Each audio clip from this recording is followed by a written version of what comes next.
ঘরের ভিতরে দুইটি সময় দুইটি সূরা পড়লে টাকার অভাব হবে না। আল্লাহ পাক রব্বুল আলামিন সম্পদের মালিক বানিয়ে দিবেন। আল্লাহ তাআলা চাইলে আপনাকে কোটিপতি বানাতে পারেন। অনেকে বলবেন হুজুর এই ধরনের কথা কেন বলেন?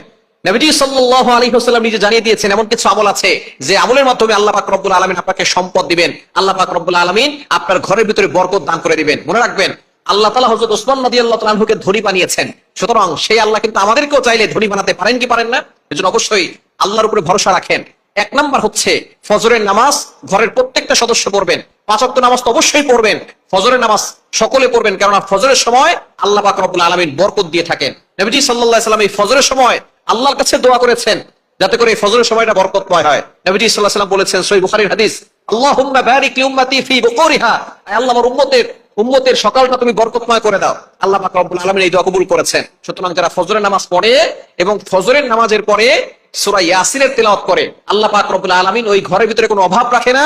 ওই ঘরকে সকল বিপদ আপদ থেকে হেফাজত করেন, দুশমনের দুশমনি থেকে হেফাজত করেন, হিংসুকের হিংসুক চোখ থেকে হেফাজত করেন এবং বালা মুসিবত থেকে আল্লাহ তাআলা সকল দুর্ঘটনা অ্যাক্সিডেন্ট থেকে ওই ঘরের প্রত্যেকটা সদস্যকে হেফাজত করেন।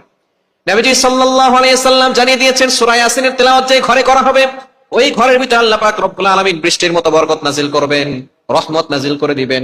ওই ঘরের ভিতরে কখনো অভাব থাকবে না যদি আপনি ফজরের নামাজের পরে সূরা ইয়াসিনের তেলাওয়াত করতে পারেন। এজন্য এক নাম্বার হচ্ছে ফজরের নামাজ প্রত্যেকটা ঘরের সদস্য পড়বে, আর দ্বিতীয় নাম্বার হচ্ছে অবশ্যই ফজরের নামাজের পরে সূরা ইয়াসিনের তেলাওয়াত করবেন। অনেকেই বলে হুজুর আমার দোকানে কোনো বরকত নাই, দোকানে শুধু লস। আপনার দোকানে ফজরের নামাজ পড়ে দোকান খুলবেন।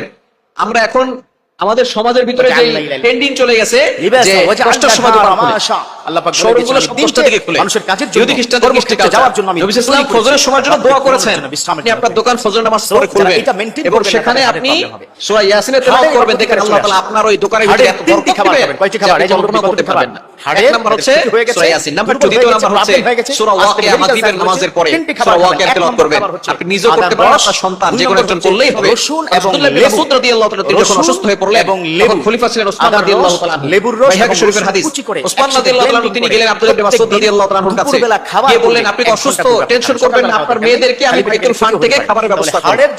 আব্দুল্লাহ ইবনে মাসউদ রাদিয়াল্লাহু তাআলা আনহু ডাক দিয়ে বললেন, ইয়া আমিরুল মুমিনিন খলিফাতুল মুসলিমিন, বাইতুল ফান্ড থেকে আমার মেয়েদের জন্য খাবার দেওয়ার কোনো প্রয়োজন নাই, কেননা নবী আমাকে এমন কিছু শিক্ষা দিয়েছেন, আমি আমার সন্তানদেরকে কোরআন পড়া শিখিয়েছি, আমার সন্তানকে একটা সূরা শিখিয়েছি যে সূরা পড়লে ঘরে কোনো অভাব থাকবে না, আল্লাহ তাআলা গায়বী ভাবে রিজিকের ব্যবস্থা করে দিবেন।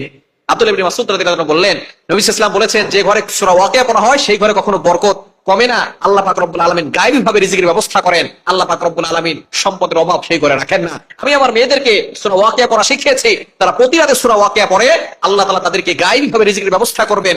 বাইতুল ফান্ড থেকে আমার মেয়েদের জন্য খাবার দেওয়ার কোনো দরকার নেই। সুতরাং আপনার ঘরে দুইটা সময় দুইটা সূরা পড়বেন।